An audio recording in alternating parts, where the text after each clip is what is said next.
હકી આવાજ ન્યૂઝમાં આપનું સ્વાગત છે। હું છું અજીત ઝુપેલવાલા। સમાચારમાં વાત કરીએ તો જૂનાગઢના બેસાણ તાલુકાના મેદપરા ગામથી જૂનાગઢ લોકસભાની સીટના ઉમેદવાર રાજેશ ચુડાસમાએ પ્રચારના શ્રી ગણેશ કર્યા, જે લોકોની પાકી હાજરી જોવા મળી હતી। જૂનાગઢના બેસાણ તાલુકાના મેદપરા ગામે ભાજપના લોકસભાના ઉમેદવાર રાજેશ ચુડાસમાએ પ્રચારના શ્રી ગણેશ કર્યા, જેમાં ભાજપના 7 ગામોના કાર્યકર અને અમુક મતદારો જોવા મળ્યા હતા, જેમાં લોકોની પાકી હાજરી જોવા મળી હતી। જેમાં 50% તો તાલુકાના કાર્યકરો જોવા મળ્યા હતા, જેમાં ખાસ મુદ્દો એ રહ્યો હતો કે સરકાર દ્વારા જે જૂનાગઢના 27 ગામોના ઇકો સેન્સિટિવ ઝોનના મુદ્દાને લઈને માલીડા ગામ અને પસવાડા ગામના સરપંચ જયસિંહ ભાતીની આગેવાની હેઠળ ખેડૂતો અને દુકાનદારોએ રજૂઆત કરી કે ગામોના સર્વે નંબર અને દુકાનદારોએ સિંગલ યુઝ પ્લાસ્ટિકના મુદ્દા લઈ પડતી મુશ્કેલીને લઈ રજૂઆત કરાઈ હોવાનું કાસમ હોતી દ્વારા જાણવા મળ્યું હતું। રિપોર્ટ રૂજે બરબ। એના કારણે ગામની અંદર ભૌતિક સુવિધામાં એ લોકો સિંગલ યુઝ પ્લાસ્ટિક ઉપર બેન માર્યો છે, સિંગલ યુઝ પ્લાસ્ટિક નહીં, તો અત્યારની સમય મુજબ 80% વસ્તુ પ્લાસ્ટિકમાં જ આવે છે। ખાદ્ય પદાર્થ આપણે જે જીવન જરૂરિયાત વસ્તુ આમાં કહેવાય છે માતરમ વંદે માતરમ નજીવન।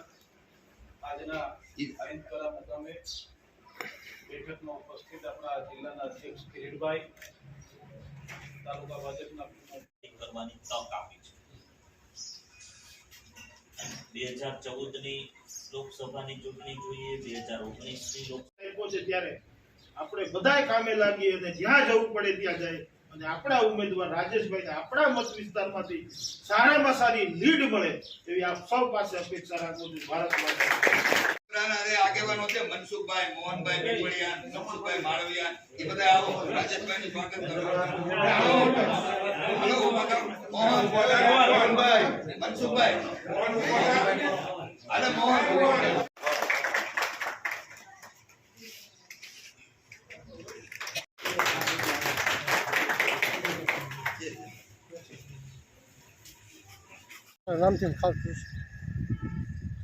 મારું નામ જયસિંહભાઈ ભાટી, બેસણ તાલુકાના પસવાડા ગામના સરપંચ।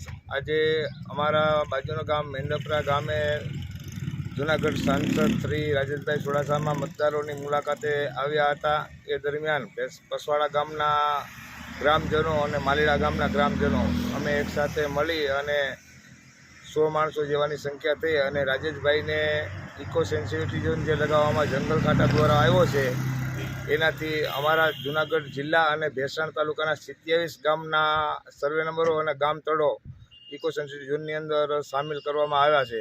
તો એમાં ઘણા ગામના સર્વે નંબરો છે અને ઘણા ગામના ટોટલ સર્વે નંબરોને ઇકો સેન્સિટિવ ઝોનમાં સમાવેશ કરેલ છે।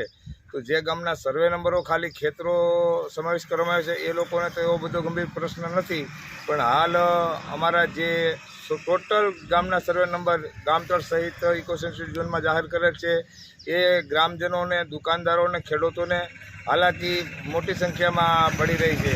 કારણ કે તંત્ર દ્વારા સફાઈ અભિયાનની અને સિંગલ પ્લાસ્ટિક યુઝનો બેન્ડ લગાવવા માટે કામગીરી કડક કરવામાં આવે છે, જેથી કરીને ગામની અંદર આવી અને તંત્ર દ્વારા દુકાનદારો અને ગ્રામજનો સાથે કાર્યવાહી કરી અને દંડ વસૂલવામાં આવે છે અને ગામની અંદર સિંગલ પ્લાસ્ટિક યુઝનો 100% બેન્ડ કરવાનો પ્રયત્ન કરીએ છીએ, જેથી કરીને ભૌતિક સુવિધાની અંદર ગામને બહુ બહોળી સંખ્યામાં તકલીફ પડે છે। અને ગામમાં અત્યારે માનો કે આર્થિક સુવિધામાં સિંગલ યુઝ પ્લાસ્ટિક 80% ચીજ વસ્તુમાં સિંગલ યુઝ પ્લાસ્ટિક આવે છે, તો દુકાનદારોને શું પ્લાસ્ટિક રાખવું કે દુકાનમાં કાંઈ માલ જ વધતો નથી, તો ગામને ભૌતિક સુવિધા મળતી નથી કોઈ પણ જાતની। નિમકની થેલીથી માંડી અને દૂધની થેલી લગી તમામ વસ્તુ સિંગલ યુઝ પ્લાસ્ટિકમાં આવે છે, તો તમામ વસ્તુનો બેન મારે તો ગામની ભૌતિક સુવિધાનું શું થાય?